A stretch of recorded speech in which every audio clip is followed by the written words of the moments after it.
আসসালামু আলাইকুম এভরিওয়ান। আজকে আমার টপিক হচ্ছে রিভার সিস্টেম। তো রিভার সিস্টেম মানে নদী উৎপত্তি হয়েছে, মানে নদী আমাদের উৎপত্তি হয় দুই ভাগে উৎপত্তি হতে পারে নদী। একটা হচ্ছে রিভার, হিমালয়ের বরফ গলা জল থেকে নদী উৎপন্ন হতে পারে। আর একটা হচ্ছে পেনিনসুলা, উপদ্বীপীয় যেগুলো নদী আছে পেনিনসুলার রিভার, সেগুলো হচ্ছে সিজন বর্ষার জলের ফলে যে সমস্ত নদী উৎপন্ন হয় সেটা হচ্ছে পেনিনসুলার রিভার। তা হিমালয়ের রিভারগুলো হচ্ছে সিন্ধু, গঙ্গার, ব্রহ্মপুত্র নদী। আর পেনিনসুলার রিভার হচ্ছে একটা হচ্ছে পশ্চিম দিকের পূর্ব দিকের নদী। পশ্চিম দিকের নদী হচ্ছে নর্মদা অ্যান্ড তাপ্তি, আর পূর্ব দিকের নদী হচ্ছে গোদাবরী, মহানন্দা, কৃষ্ণা, কাবেরী। আজকে আমরা যে নদী সম্বন্ধে ব্যাখ্যা করব সেটা হচ্ছে সিন্ধু নদী। তো সিন্ধু নদী উৎপত্তি হয়েছে কোথা থেকে? সিন্ধু নদী উৎপত্তি হয়েছে তিব্বতের মানব সরোবর হ্রদের কাছে কৈলাস পর্বতের বোখারচু হিমবাহ থেকে। কোথা থেকে? বোখারচু গ্লেসিয়ার থেকে সিন্ধু নদীর উৎপত্তি হয়েছে। আর সিন্ধু নদী উৎপত্তি হয়ে তিব্বতের চীন থেকে শুরু করে লাদাখ, জম্মু কাশ্মীর, পাকিস্তানে প্রবেশ করার পর আরব সাগরে গিয়ে পড়ে গেছে। তো সিন্ধু নদী যখন উৎপত্তি হয়েছে, তো সিন্ধু নদীর মোট দৈর্ঘ্য কত? সিন্ধু নদীর দৈর্ঘ্য হচ্ছে 880, আর ভারতের মধ্যে আছে যেটা হচ্ছে 710 কিলোমিটার।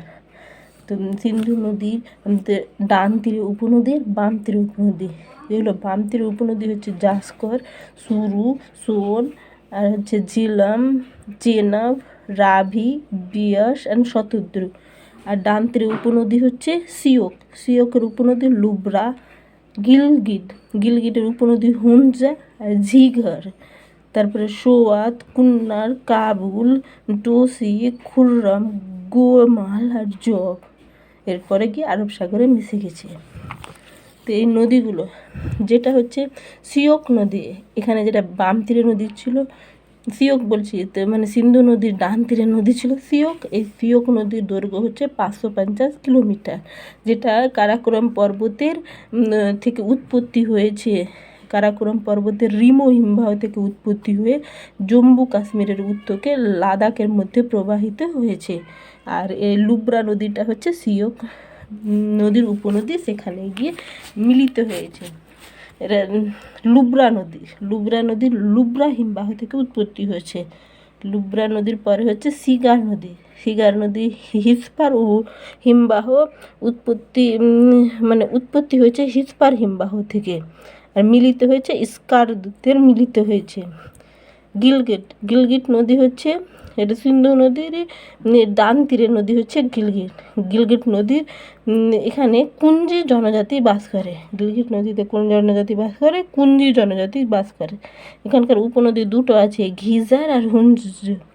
তো এটা হলো ডান তীরের নদী। এবার বাম তীরের নদীর প্রথম নদী হচ্ছে ঝিলাম নদীর আর এক নাম আছে বিতস্তা নদী। এর দৈর্ঘ্য হচ্ছে 813 কিলোমিটার হচ্ছে ঝিলাম নদীর দৈর্ঘ্য।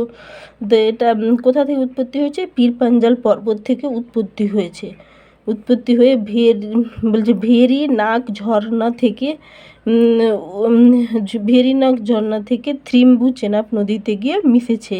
উৎপত্তি হয়েছে পীর পাঞ্জাল পর্বত থেকে, গিয়ে মিশেছে কোথায়? ভেরিনাগ ঝর্ণা থেকে তিম্বু হ্রদে গিয়ে মিশেছে। তো এখানে একটা উল্লেখযোগ্য বাঁধ আছে, বাঁধের নাম হচ্ছে উরি বাঁধ। তো উরি বাঁধ কোথায় আছে? ঝিলাম নদীতে আছে উরি বাঁধ। এছাড়াও এখানে কিষেনগঙ্গা, নীলাম নদীও মিশেছে। কিষেনগঙ্গা নদী হচ্ছে জম্মু কাশ্মীরের কার্গিল জেলায় দ্রাস থেকে উৎপত্তি হয়েছে। এই কিষেনগঙ্গা নদীকে আবার নীলাম নদীও বলা হয়। এখানে কি পাওয়া যায়? চুনি পাথর পাওয়া যায়, আর ট্রাউডের মাছ এখানকার বিখ্যাত। কিষেনগঙ্গা নদী এটা হচ্ছে আবার ঝিলাম নদী।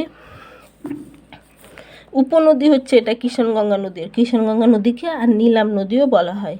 তবে জাস্কার নদী দেখতে পাচ্ছ, জাস্কার নদীর হচ্ছে মানে সিন্ধু নদীর বাম তীরের উপনদী হচ্ছে জাস্কার নদী। এখানে সেরকম জনবসতি থাকে না, সেজন্য বিরল জনবসতি বসবাস করে। আর ঝিলাম নদীর পর হচ্ছে চেনাব নদীর আর একটা নাম হচ্ছে চন্দ্রভাগা নদী। যেটা কোথা থেকে উৎপত্তি হয়েছে, হিমাচল প্রদেশের বারালাচার লা পাস থেকে উৎপত্তি হয়েছে। এখানে বাঁধ আছে যেটা খুবই উল্লেখযোগ্য বাঁধ, সেটা হচ্ছে দুলহস্তি বাঁধ। এখানে জলবিদ্যুৎ কেন্দ্র উৎপন্ন হয়েছে দুলহস্তি বাঁধে, যেটা জম্মু কাশ্মীরের কিস্তওয়ান জেলায় অবস্থিত। এটা দুলহস্তি বাঁধ ছাড়াও এখানে সালাল বাঁধ আছে আর ভাগালিহার বাঁধও আছে। কোথায়, চেনাব নদীতে। চেনাব নদীর পর হচ্ছে রাভি বা ইন্দ্রাবতী নদী। রাভি বা ইন্দ্রাবতী নদী যেটা রোটাং পাস থেকে উৎপত্তি হয়েছে আর মিশেছে কোথায় গিয়ে, আহমেদপুরের শিয়ালা চেনাব নদীতে গিয়ে মিশেছে।